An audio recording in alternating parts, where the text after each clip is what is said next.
دوستو وطن عزیز کی ساری سیاسی جماعتوں کی کارکردگی ایک طرف اور عمران خان کے 3 سالوں کی کارکردگی ایک طرف، آؤ ایک چھوٹا سا جائزہ لیتے ہیں۔ سب سیاستدانوں کی جائیدادیں ملک سے باہر، عمران خان اپنا اکلوتا فلیٹ باہر سے بیچ کر پاکستان میں گھر بناتا ہے۔ ساری دنیا کی ایجنسیوں نے زور لگا کر معلوم کیا، پتا چلا اس شخص کی پاکستان سے باہر نہ کوئی پراپرٹی ہے نہ کوئی کاروبار۔ سارے سیاستدان کاروباری مفاد کے لیے غیر مسلموں سے ہاتھ ملاتے رہے، ان کی دعوتیں کرتے رہے، ان کو خوش کرنے کے لیے اپنے ملک کو خود دہشت گرد کہتے رہے، اور عمران خان لندن، امریکہ، عرب، ملائیشیا، ایران، افغانستان جا کر پوری دنیا کے سامنے کہتا رہا کہ اسلام کا دہشت گردی سے کوئی تعلق نہیں، اسلام کو دہشت گردی سے جوڑنے کی سازش مغرب نے کی ہے۔ بھائی لوہے کا جگر چاہیے تم کو مغرب میں کھڑے ہو کر ان کے سامنے کہو کہ تم نے میرے دین کے خلاف سازش کی تھی۔ ہے کسی میں جرت؟ یہ سب سیاستدان عید منانے کے لیے بھی مغرب جاتے تھے۔ یہ شخص 3 سالوں میں کبھی بھی کسی تہوار پر باہر نہیں گیا۔ جشن عید میلاد النبی یوں منایا کہ خاتم النبیین کی شان بیان کرنے، ان کے اسوہ حسنہ کو پوری قوم کو سمجھانے کے لیے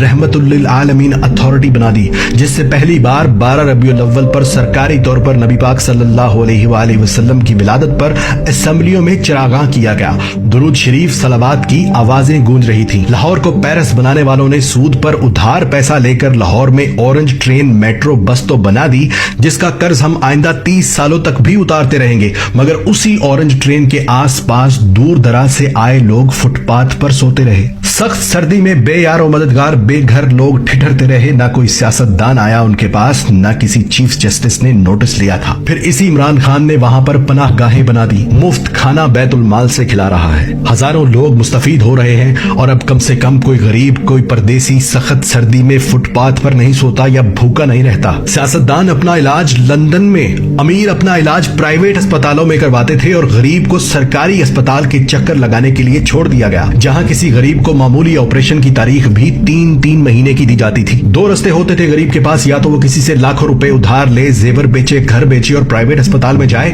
یا پھر 3 ماہ تک سرکاری اسپتال میں باری آنے کا انتظار کرے۔ اور آج اسی عمران خان نے پہلے پختونخوا اور اب پنجاب کے ہر خاندان کو 10 لاکھ روپے سالانہ کی انشورنس مفت کروا دی کہ جاؤ امیر غریب ایک جگہ پر علاج کرواؤ، پیسہ حکومت دے گی۔ کسان کو آڑتی لوٹ لیتے تھے، بیج اور کھاد ادھار دے کر کہتے تھے کہ فصل پوری ہمیں دینا، اور کسان مجبور ہو کر دیتا تھا۔ اونے پونے خرید کر گودام بھر لیتے تھے، نہ گنے کی پوری قیمت دیتے تھے نہ گندم کی۔ اسی عمران خان نے مفت ٹریکٹر تک تقسیم کیے ہیں، کسانوں کو کسان کارڈز بنا کر دیے جس سے سستی کھاد فراہم کی جا رہی ہے۔ حالانکہ تاجر مافیا اتنے ہی زور سے کھاد بلیک میں بیچ رہا ہے تاکہ حکومت کو گندا کر سکے، لیکن حکومت ایک ایک کر کے ان سب کے گوداموں کو سیل کر رہی ہے تاکہ کسان تک کھاد سستی پہنچے اور کسان کسی کی دباؤ میں آ کر اپنی فصل گروی نہ رکھے۔ دنیا کی سب سے بہترین ایئر لائن، دنیا کے سب سے بہادر پائلٹس، دنیا کی سب سے تیز ترین سروس دینے والی PIA کو سیاستدانوں نے کباڑا کر دیا، اور یہاں تک نہیں چھوڑا بلکہ اس کو بیچنے کی رٹ لگا رہے تھے، یہاں تک کہ اس کے ساتھ قومی سٹیل مل مفت دے رہے تھے۔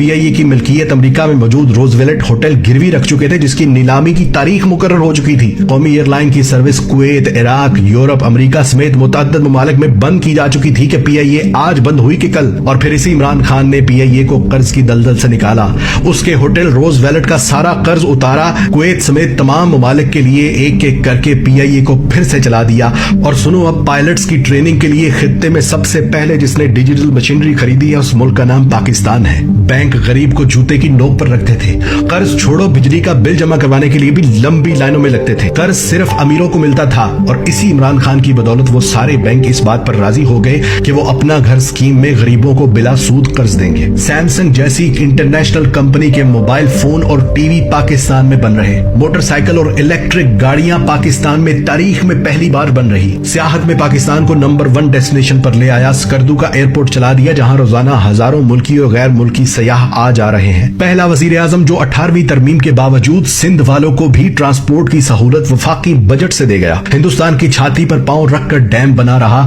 گلگت بلتستان کو پاکستان کا آفیشلی حصہ بنا دیا، افغانستان اور امریکہ کی 20 سال سے چل رہی جنگ ختم کروا دی، پردیسیوں کے لیے روشن ڈیجیٹل اکاؤنٹس کھولنے کی سہولت دے دی، نادرا کے باہر لگی لمبی لائنیں ختم کر دی، کسی پرائیویٹ انشورنس کمپنی کے طرز کے دفاتر بنا دیے، جہاں عورتوں مردوں کے لیے علیحدہ انتظار گاہیں، ایئر کنڈیشن کی سہولت، نئے درخت لگانا تو دور، یہاں ہزاروں درختوں کے روزانہ کاٹنے کی خبریں چلتی تھیں، وہاں آج کروڑ نہیں، ارب نہیں، خرب درخت لگا رہے ہیں، جس سے دنیا پاکستان کو شاباش دے رہی ہے۔ اور جو پاکستان 3 سال پہلے تک سفارتی محاذ پر اکیلا ہو چکا تھا، اسی پاکستان کی ایک آواز پر 56 ممالک کے سربراہان